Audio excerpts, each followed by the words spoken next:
Hello friends, welcome to today's video. My name is Tanya. If you are new, welcome here to my channel.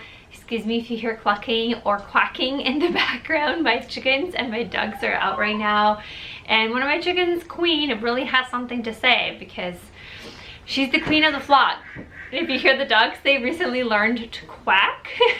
Because yeah, ducks actually, fun fact, are not born quacking. So if you hear quacking, they recently learned how to do it, so they've been practicing. Today I wanted to do my August wrap up and talk about the 8 books. I believe I read 8 books. So I just wanted to talk about those today. And if you want to learn more, stick around. So here are, I kind of had a little, kind of just some details about books. So I read 8 books, 1 thriller, 2 Mafia romances that are part of a series, 4 young adult romances that are part, no, not 3 of them are part of a series, 1 is not, and then also kind of like a general fiction one. So I'll talk about that in this video. So let's get into it. A lot of these were Kindle reads. I've been utilizing KU a lot, so I will mention if they are Kindle Limited or try to remember. I also did use Libby for some of these as well, so I read them on my Kindle but through Libby. And yeah, so I'll just put a picture on the screen to show you guys which ones they are.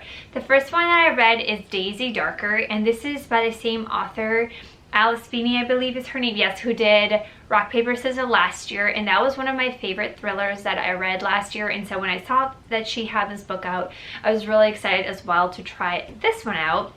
And this is one that I got from Libby, and it is an interesting kind of concept. It definitely gives me, I would say, and it definitely mentions this in the story too, but if you have read Agatha Christie and Then There Were None, it is very much those same vibes where there is this woman or girl, this woman Daisy, and she is going back. It takes place in England, I believe, and she's going back to kind of her grandmother, sort of eccentric grandmother, who is an author. She has, her grandmother writes children's books and illustrates them, but she's kind of eccentric and different. And she's going back to her grandmother's home, which is on like a standalone, like remote island kind of thing. And so her family is going there as a reunion for her grandmother's birthday, which also happens to be Halloween. And her family, as like a lot of families, kind of has nuances. Some people don't get along, there's history, etc. But they are all getting together on this remote island. And so she's excited to go back. She loves her grandmother. And as you are there, you're also kind of getting some flashbacks and history on the different characters in the family and finding out some deep, dark secrets. But also, as they are there, people slowly start getting murdered. And so you're trying to figure out like what exactly is happening, and then how this character Daisy, you know, how things are connected to her and through her perspective and things like that. I will say I really do enjoy Alice Feeney's writing. I think it really hooks you in. The chapters are short, and so you really are like, it's just very quick reading. I think I read it in about 2 days. It was a very short, like a fast read for me, fast paced. I do have to say I was not a fan of the ending. It just, I don't know, it's not, I don't want to give it away obviously, but it's just not one of my favorite tropes in books, and I didn't really enjoy the ending. And despite that, I did still end up rating it 4 out of 5 stars. I thought the writing was done really well. Thriller wise, it was not too scary for me. Like, I'm kind of a baby, and I know maybe you hear others, like I cannot read like really scary or gore or horror stuff, but this thriller I was able to read. I wasn't too scared from it. It was just enough suspense, and like I said, it does give like a nod to Agatha Christie's And Then There Were None. So if those kinds of things intrigue you, I think you would really enjoy it. And yeah, 4 out of 5 for that one. Then I got into this series that all these next 3 books I believe are in Kindle Unlimited. They're part of a series. I started reading it based on like a random video on Bookstagram, and I was like, it was enough to convince me because they said it was like good banter, kind of like Outlander inspired in a way, and I was like, yes, all those things, I want that. And then I saw there was like Kindle Unlimited, and I was like, say no more. And I got the first book and I loved it. So the series, let me look it up. The series, I'm not sure, what is it called? It's called The Lachlan Feuds is the series. And I believe there's 2 different like Lachlan series. They're all kind of in the same world. So the one that I read was the Lachlan Feuds, and I read the first 3 books so far. I'm working on the 4th one.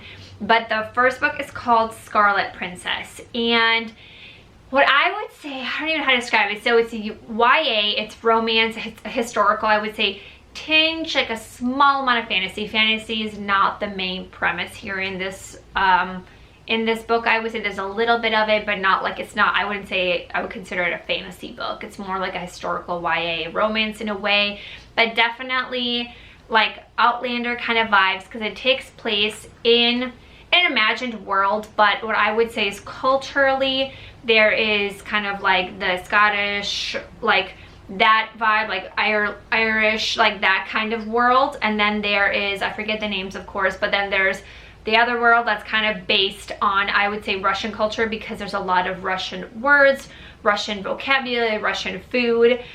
So there's that kind of the two worlds there.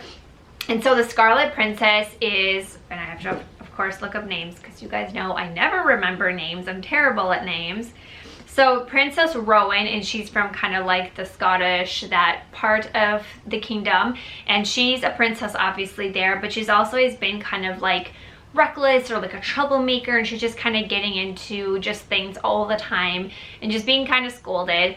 And she basically gets herself into this big thing where she's with her cousin, and she's like, I don't want to give it all away, but she basically gets herself into trouble, and she's into now this other kingdom that's like the Russian-ish vibe, I guess I would say. And so she's now with those people, and before, these people are enemies, they don't get along, so definitely very like enemies vibes. And she is now stuck in this other kingdom, and so kind of learn the political things behind it. But she meets the prince of that kingdom, and just the banter though is so good. I love the banter. I think that's one of my favorite things from this whole series. The author does it really well, but especially book 1 and book 2, the banter is so good. It is a really fast-paced read. The chapters are not too long, and it's just really good. I really recommend it if you just like any of those things I've mentioned, like historical, romance, YA, enemies to lovers. Like if you like kind of like those Outlander vibes, I think you definitely would love this as well. There's a little tinges of, obviously not as much fantasy, but a little bit of like, I don't want to give it away, but if you've read ACOTAR, it gave me a little bit of that vibe as well, especially the first and second books. And so yeah, I just recommend it. I loved a lot of the characters. It's so good. And so I read the first one, and then the second one was Tarnished Crown, and it further follows the series. And I have to say, when I first read the first one, I was like, give me the second one right now. And the second one, I rated it, I think the first one was 5 out of 5.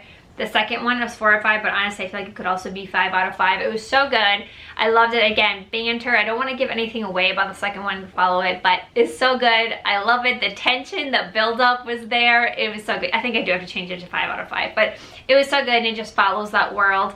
Recommended. And then the third one, oh no, the third one was also the one with the tension. The third one I rated 5 out of 5. That one was called Crimson Kingdom. Again, still keeps following the same story, all the things that are happening, developing between certain characters, which I don't want to give away. But if you have read this series, please let me know your thoughts and how you feel. But I was so pleasantly surprised by this. I just feel like I had never heard about it, never heard about the series, this author, nothing.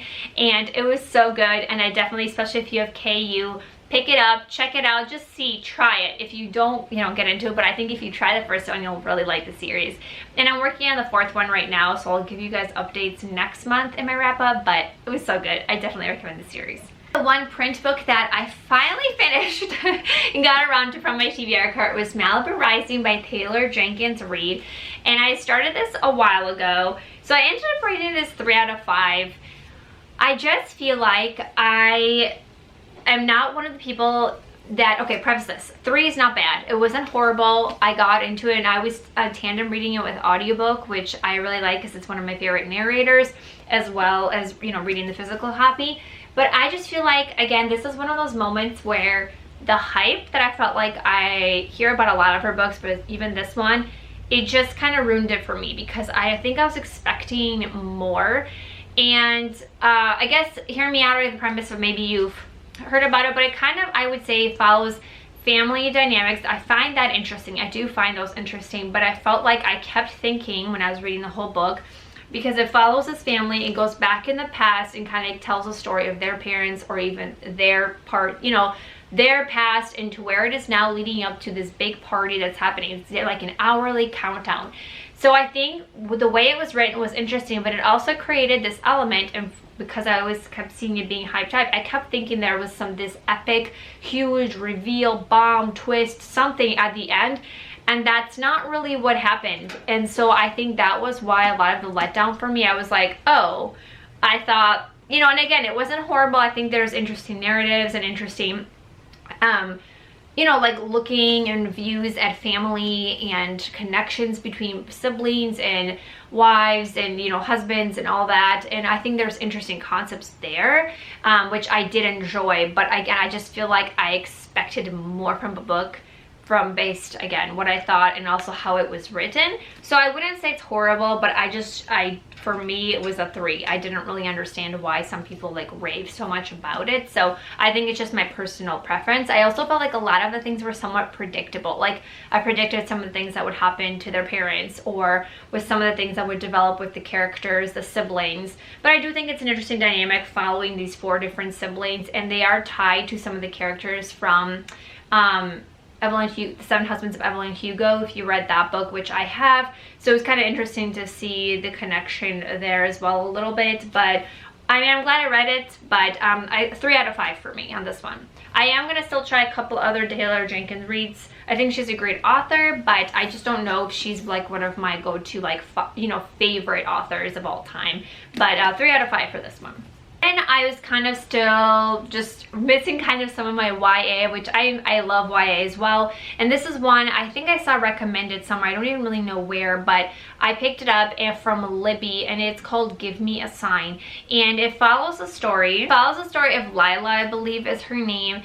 And she is deaf, or she has like significant hearing loss. So she's within the deaf community, but she's not completely deaf like some other deaf people are. And so she's kind of, I would say it's like a coming of age. It was a great end to the summer in August, because she ends up going back to this camp that is for kids and teenagers that are deaf or blind.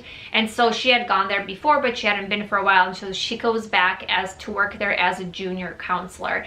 And it's really kind of like a coming of age for her, like figuring out also herself in regards to her deafness, because she does wear hearing aids, and so she's not like completely 100% deaf like a lot of the other people here are, and she lives her life where her parents are hearing, and so she a lot of times is passing because she is still able to speak like how a lot of non-deaf people speak. And so a lot of times she just feels like she's not sure where she belongs, like where she is within the deaf world and in the hearing world. And so it was also just very interesting to learn more about the deaf community just from that perspective. The author is also deaf, I remember reading, and so it just was interesting to read all these different aspects and just different parts of that community, different things about ASL, just even in regards to like cochlear implants. Like those are things I didn't know very much about, so that was really interesting. But also just on the other aspect of as a YA romance, I really did enjoy it, because I felt like it did have a subplot of romance, but it was just set in this background of this camp, and it was just really cool. There's a lot of great characters, and I really enjoyed it. I thought it was a good read. I gave it 4 out of 5, I believe. And again, if you're just into like that kind of summer, just like coming of age, just a good YA. And again, you also just learn a lot too. I would recommend it. I thought it was a good experience. I really did enjoy it. And I just want to take a moment and stop here and say, if you're enjoying any part of this video, I'd really appreciate it if you subscribe to this channel, or just even like the video to help support it in this crazy world of YouTube algorithm. And I would really love to have you on my channel as well. Or if you are a fellow booktuber, please comment down below. I'd love to check out your videos and connect with you as well. And I finished up the month. I was just in the mood, and I saw some recommendations for this series. I am normally like, I actually do enjoy Mafia romances, but I can't read them like a lot. I'm just like every once in a while, and I was just in the mood.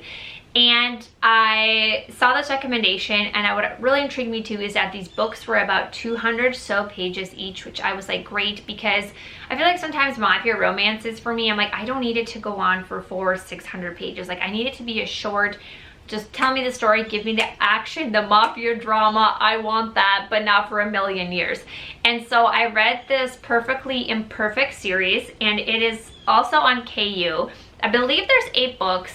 I don't know if I'm gonna get through all of them, at least not all like in, you know, like one go or whatever, but I read the first 2 in August. So the first one I read was Painted Scars. I rated it 4 out of 5, and the second one was Broken Whispers I rated it 3 out of 5. And the author for this is Neva Altaj, I think is her name. And what like I said, I really enjoy about them is that they are shorter, so they're quick to fly through. I usually finish them within 24 hours. They do have some, I would say they're kind of like light mafia, so they do have some of that mafia aspects, like there is some violence and like the territory and all that kind of stuff if you've read about mafia. But it's, I don't know, I really like it. It's like a perfect balance.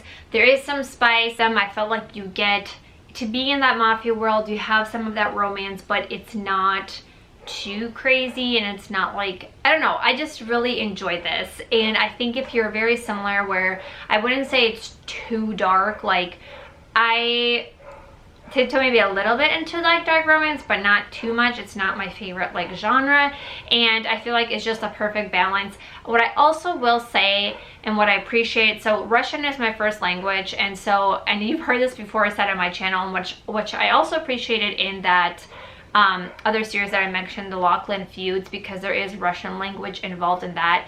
And in these mafia ones as well, is that it is thought out and is used correctly. Names are correct. It is a huge pet peeve of mine when people try to take on a language or like a culture and represent it, and then it's not even correct, like grammar, it's not correct words. Like it really bothers me, because I'm like, then you shouldn't be doing that.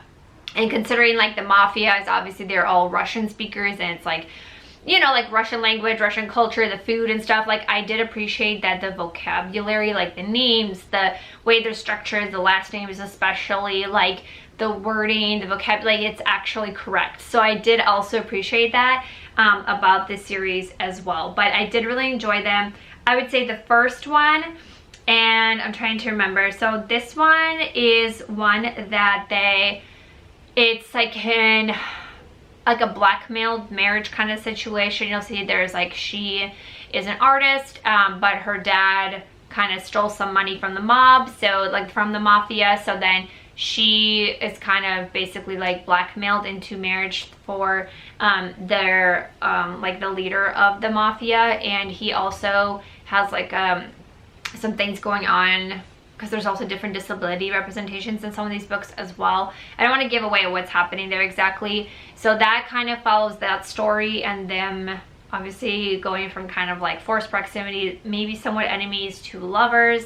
And I just really like the development. Is it going to be the most epic like character development? I don't think so, considering especially 200 some pages, but I would say for that amount of pages, I think it is done really well for a romance, a mafia romance, and still have the character development and still have like pretty good representation as different kinds of characters and things. I think it was done well. So I personally really do enjoy this writing for mafia romances. And then the second one, Broken Whispers, that one is supposed to be kind of like a Beauty and the Beast retelling, and so it follows Mikhail, and he's kind of like the beast, and he also just has like, you learn more about their stories because they're connected and things, but he has some scarring and like disfiguration. You find out why in his story. And then it follows, there's kind of like the beauty, the girl character, I think her name is Bianca, and she is from the Italian side, and so it also kind of follows like pining, like he's loved her for a long time, like from afar, but you know, like he just never thought their paths would cross. But then they are kind of forced into marriage because the mob and the mafia are trying to come up with a truce based on what happened in the first book, and so they are together. But it's really sweet. Also, he's a single dad, so it has that trope as well. I did really enjoy this one as well too. I think it's just cute, and just seeing their development of the character, especially because you had met him in the first book as well, so it's kind of nice to have the continuation of those characters and learning more about them, and then seeing some of the other ones as well. So yeah, so that is kind of how I ended my month, and I'm just really excited to get more into fall now and into all this cozy weather and just be reading more. I'm so excited. So those were my reads, and wishing you an amazing September, and I'll see you in the next video. Bye everyone.